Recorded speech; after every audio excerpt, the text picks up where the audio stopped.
তোমার এই দেশের মাটিতে কোরআন মাজিদকে আমি দেখিয়েছি। দেখো, কোরআন মাজিদের গায়ে যদি মিথ্যা দোয়া লিখতে পারে, তাহলে সে দেশের মাটিতে মিথ্যা ধর্ম আছে। এক পৃষ্ঠা দোয়া আমি আব্দুর রাজ্জাক বলেছি, কিয়ামত পর্যন্ত কোনোদিন যদি এই দোয়া রাসূলের দোয়া বলে প্রমাণ হয়, সেই দিন আমি আব্দুর রাজ্জাক বিন ইউসুফ আর জাতির সামনে কথা বলবো না। আমি 20 বছর থেকে, আমি 1990 সাল থেকে 30 বছর থেকে চ্যালেঞ্জ দিয়ে আসছি, এখন পর্যন্ত কোনো মায়ের বেটা দাঁড়ায় না।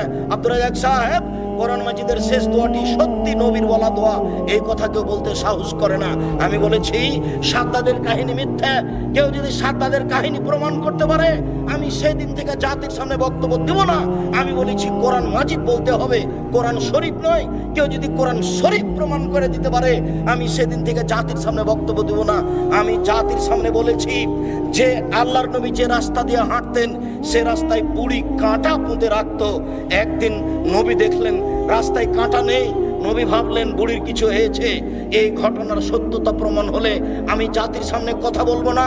সম্মানিত দিনী ভাই বোন, ধর্মের নামে এদেশের মাটিতে মিথ্যা কথা আছে, যার কারণে মানুষ কোরআন মাজিদের গায়ে মিথ্যা দোয়া লিখে দিতে পারে।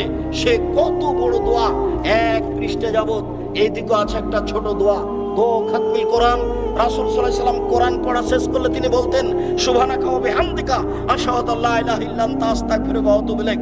এই দোয়াকে বাতিল করে মানুষের বানানো দোয়া কোরআন মাজিদের গায়ে লিখে দিয়ে মানুষ চালিয়ে দিচ্ছে, জাতি চালাচ্ছে, জনগণ চালাচ্ছে, আলে ওলামা চালাচ্ছেন।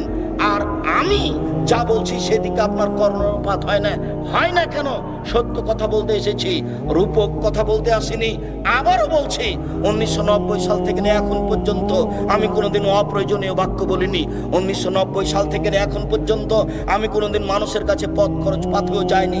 গাজীপুর জেলার কোনো মানুষ যদি বলতে পারে আব্দুর রাজ্জাক সাহেব একদিন আমার কাছে পথ খরচ পাথেও চেয়েছিল, এই কথা প্রমাণ হয়ে গেলে আমি আর জাতির সামনে কোনোদিন বক্তব্য দেব না। সম্মানিত দিনী ভাই বোন, আমি গাজীপুর জেলা সম্মেলনে ডাক দিয়ে উপস্থিত হয়ে জাতির সামনে কথা বলছি। আপনি বাড়িতে আছেন, আপনি টিভি নিয়ে বসে আছেন, আপনি বউ নিয়ে মজাক করছেন টিভির সামনে বসে, আপনার জবাব কি আছে আমি তা জানি না। অতএব দিনী ভাই বোন, আমি আপনাদেরকে সতর্ক সাবধান হওয়ার অনুরোধ রেখে বলছি। হাদিসের শেষ অংশে পূর্বের কথাগুলি আসছে। এবার আপনি দেখুন, ওই যে লোকটার মুখের ডান দিকে এবং বাম দিক লোহার পাকা লাঠি দিয়ে চিরে দেওয়া হচ্ছিল, ফেড়ে ফেলা হচ্ছিল, সে লোকটিকে হুয়া রাজুলুন কাযাব, সে ছিল মিথ্যা কথা বলতো। হুজুরকে যারা প্রোগ্রাম নিয়েছে তারা বলছে হুজুর এখন কোথায়? তখন হুজুর বলছে আমি যমুনা ব্রিজ পার হয়ে গেছি। তখনও হুজুর বাড়ি থেকে বের হয়নি। জি, আর আপনার জীবনে কত মিথ্যা আছে তার কোনো হিসাব নেই। এই ছেলে, যেখানে আর একজনের ক্ষতি হবে না, তোমার মান সম্মানের ক্ষতি হতে পারে, তখন তুমি মিথ্যার আশ্রয় নিতে পারো মর্মে ইব্রাহিম আলাইহিস সালামের ঘটনা তোমার সামনে আছে।